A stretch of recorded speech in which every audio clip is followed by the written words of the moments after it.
दंडक वन में राम, सीता और लक्ष्मण शांति से अपना वनवास बिता रहे थे। लेकिन यही वह पल था जब उनकी जिंदगी में एक अजीब और खतरनाक मोड़ आया।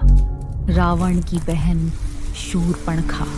शूरपणखा अपनी जादुई रूप परिवर्तन शक्ति से एक सुंदर नारी का रूप धारण करके राम के सामने आई। उसकी आंखों में लालच और शब्दों में छुपी चतुराई थी। आप लोग क्या इस वन में नए हो? कभी देखा नहीं क्या आप कोई राजकुमार जो इतने सुंदर हो? आपकी भुजाएं, आपका रूप, मैं आपको अपना पति बनाना चाहती हूँ। मेरे साथ लंका चलो, मैं आपको स्वर्ग जैसा सुख दूंगी। राम को शूरपणखा की बातें सुनकर हंसी आई, लेकिन वे उसकी भावनाओं को ठेस नहीं पहुंचाना चाहते थे। सीता भी यह सब देखकर हंस रही थी। राम को इसी बीच एक मस्ती सूझी।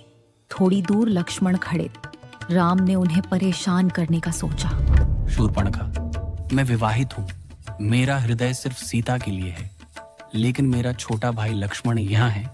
वे तुम्हारे लिए उचित पति हो सकते हैं। शूरपणखा ने लक्ष्मण की तरफ देखा और देखते ही उन पर मोहित हो गई और राम को बोले हुए वाक्य लक्ष्मण के सामने दोहराने लगी।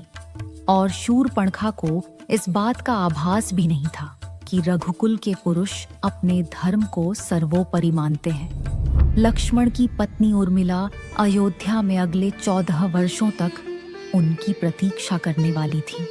उन दोनों के बीच का प्रेम अनंत था। उर्मिला के अलावा वे किसी स्त्री को नजर उठाकर पूरी तरह देखते भी नहीं थे।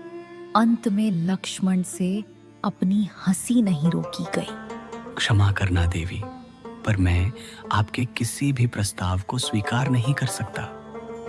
मेरा जीवन राम और सीता की सेवा में समर्पित है। आपसे विवाह संभव नहीं है।